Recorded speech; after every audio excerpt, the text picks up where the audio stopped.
Hey guys, we're at the Instant Pot again, and if you don't have one, I would highly suggest thinking about investing in one. You can probably find one on sale for like close to 50 bucks, and it is just amazing. I am going to share with you a recipe that I had discovered through this guinea pig who is a food blogger in New York. Her recipes are super easy to understand. They're very simple, not super complicated, but super delicious. So I'm going to start my beef cooking in my Instant Pot. There's a saute mode that you can put it on. And I turn on the saute mode, add a tiny bit of oil, let it heat up a little bit, and then I will brown my ground meat. For this, I'm using beef. So I will brown my ground beef, and then I will add in my other ingredients. This right here, that's the entire recipe. So you just brown your meat, and then you add in all the other ingredients, cook it, pressure cook it for I think 5 minutes, and that's it. That's it. And then you saute after it's done cooking, so you can kind of like thicken it up a little bit. And voila, that's it. Sloppy joes, boom. Like stupid fast, easy, simple, delicious. I personally like mine a little spicy, so I'll be adding a dried chipotle pepper to mine, but you can pretty much add, or there's not really much to take away, but you can take away if you don't like a red pepper, but you prefer a yellow pepper. Or if you don't want to add the pepper at all, if you just want to like omit the pepper, or if you don't have something like the original recipe calls for Dijon mustard for whatever reason. I don't know why. I don't have Dijon in my fridge. I always do. Today, I don't. So I used regular yellow mustard. I added in a little bit of extra mustard powder. So that's kind of like how I'm substituting that ingredient. So you can kind of try to figure out things that you have in your pantry and see what recipes will work. This is a super easy recipe. All you need is a pepper, an onion, some garlic, tomato paste, mustard, ketchup, soy sauce, Worcestershire, salt, pepper, and brown sugar. And those to me are staples. I pretty much have them all the time. So here we go. Let's cook. Here we go. Saute method. I put mine on for about 18 minutes. And then here's my meat. I will brown it. I did add a little bit of oil. Here's what I keep my oil in. It's a nice way to recycle your old liquor bottles. So you just keep your bottles and you get a little spout and you can just refill it. And it's a great way to recycle, you know, any or your favorite bottles. And it looks kind of cool in the kitchen. So use about 1.5 pounds of meat, or however much, you know, if you're doubling the recipe, you use twice that clearly. And then while your meat is browning, you're gonna just cut up your pepper, dice your onion, chop up your garlic, 1 onion, 1 red pepper, 3 to 4 cloves of garlic, and then if you're using any kind of spices or extra peppers, go ahead and chop them up. And then pretty much once your vegetables are chopped, will be time to add them to the meat, and then that's pretty much the entire recipe. All right, so here's how I cut my onions. I use a paring knife usually, and I just slice the top, I slice the bottom, and then I slice down the side, and I kind of peel the outer edge. And after I do that, I usually just cut it right in half. So here we go. And you just cut the top, bottom, flat. And then you should just be able to, there we go, take that outer layer right off, just like that. So now I cut this in half so that I call them rainbows.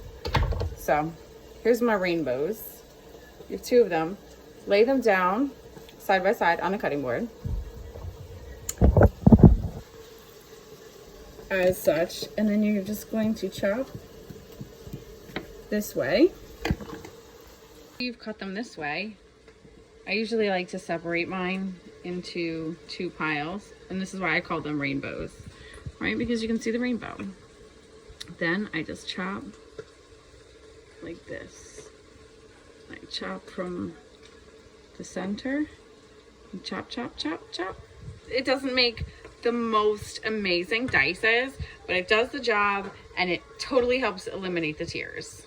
Once you drain your meat, however you do it, if you skim it, if you dump it, whatever. So after you have your fat out of your Instant Pot, be careful. Make sure that when you do take the metal part out, that you're wearing your gloves. It's hot. You've just been sauteing in it.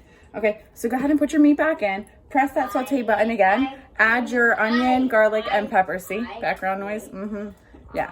Onion, garlic, pepper, whatever else you're deciding to add. And go ahead and saute it for another couple minutes until you start to smell all the goodness. Add your salt and pepper in then. Excuse me, I've been sneezing. There's pepper. It is no joke. Okay, so now comes time to deglaze your pan.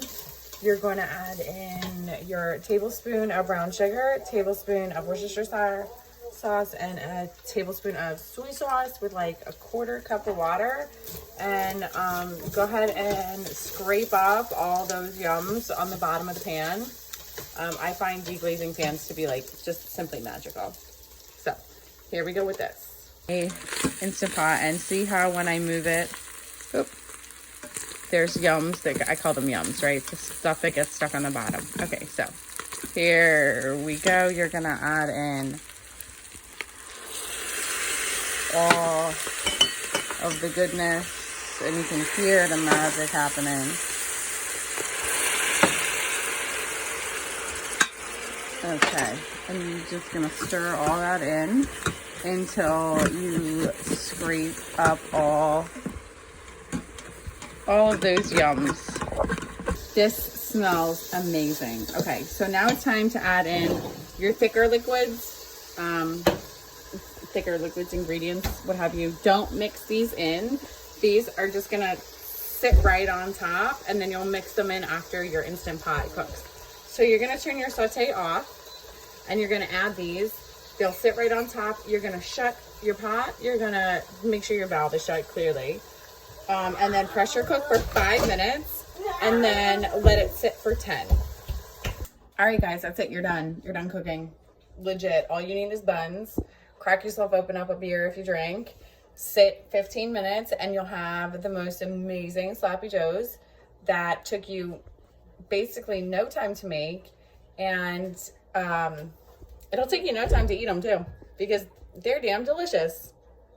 Okay, so it doesn't look like much now, but I just released my top.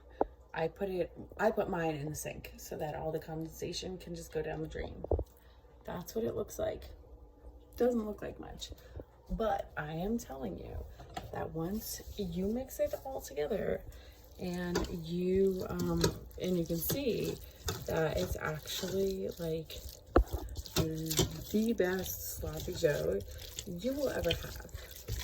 Just like tacos, I was not introduced to sloppy joes until a few years ago. I was mainly a vegetarian for not mainly. Well, yeah, mainly. I was mainly a vegetarian for 27 years. I love me some pepperoni and occasionally some chicken, but I wasn't like a big fan of meat. I got pregnant and just started craving it. So now I am a meat eater. And I like it most of the time. Sometimes not so much. So you will find me posting recipes that are like vegetarian friendly or pescatarian, or yeah, really, like I like to eat a lot of food. I worked in the restaurant industry for years, so it's something that I love food. I love to feed people. I feel like it makes them happy. It makes me happy. I'm sure it makes you happy when you eat. Yeah, food is good. Food is good.